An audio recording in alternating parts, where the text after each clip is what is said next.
മനസ്സിന് വന്ദനം. വിശുദ്ധിയുടെ നറുമണം ലോകത്തിൽ പരത്തിയ പനിനീർ കുസുമം. സ്വർഗത്തിൽ നിന്നും റോസാ പുഷ്പങ്ങൾ വർഷിക്കുന്നവൾ. കൊച്ചുറാണി എന്ന വിളിപ്പേരിൽ ചെറുപുഷ്പം എന്ന് അറിയപ്പെടുന്ന മരിയൻ ഫ്രാൻസിസ് തെരേസ മാർട്ടിൻ. അതെ, കൊച്ചു ത്രേസ്യ പുണ്യവതി. ഒക്ടോബർ 1-ാം തീയതി ആഗോള സഭ വിശുദ്ധയുടെ തിരുനാൾ സാഘോഷം കൊണ്ടാടുന്നു. ഉണ്ണി യേശുവിന്റെ കൈകളിലെ കളിപ്പന്ത് എന്ന് സ്വയം വിശേഷിപ്പിച്ചവൾ. കന്യകാലയത്തിന്റെ സുരക്ഷിതത്വങ്ങൾക്കുമപ്പുറം മനുഷ്യന്റെ ദൈന്യത ഉറഞ്ഞു കൂടുന്ന ചില ഇടങ്ങളിലേക്കുള്ള യാത്രയായിരുന്നു ആ കൊച്ചു പുഷ്പത്തിന്റെ ജീവിതം മുഴുവനും. ഇനിമേൽ ഈ ഭൂമിയിലെ ഇത്തിരിപ്പോന്ന ദുഃഖങ്ങൾ എന്നെ കരയിപ്പിക്കുകയില്ല.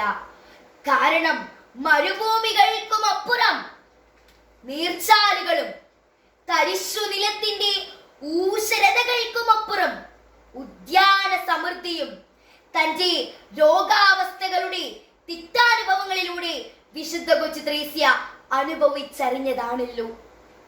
ചെറുതാകലാണ് സൗന്ദര്യമെന്ന നീതിശാസ്ത്രം കാലങ്ങൾക്ക് മുൻപേ ആവിഷ്കരിച്ച വിശുദ്ധ ഒരു കർമ്മലീത്ത സന്യാസിനി ആയതുകൊണ്ട് മാത്രം തൃപ്തയായില്ല.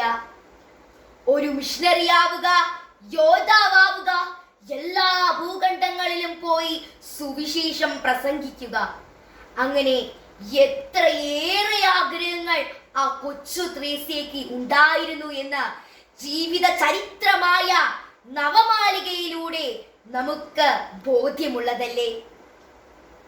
മുള്ളുകൾക്കിടയിലെ റോസാ പുഷ്പമെന്നാണ് വേദപാരംഗതയായി പ്രഖ്യാപിക്കപ്പെടുമ്പോൾ വിശുദ്ധ ജോൺ പോൾ രണ്ടാമൻ മാർപ്പാപ്പ വിശുദ്ധ കൊച്ചു ത്രേസ്യയെ വിശേഷിപ്പിച്ചത്.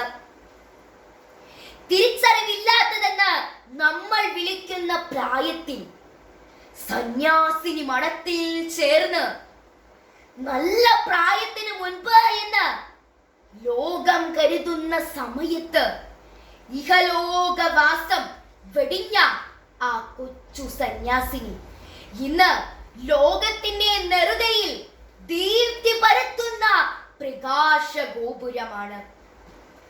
വിശുദ്ധ കൊച്ചു ത്രേസ്യ ഒരുപാട് സുഹൃത്ത് ജപങ്ങൾ നമുക്ക് പഠിപ്പിച്ചു തന്നു.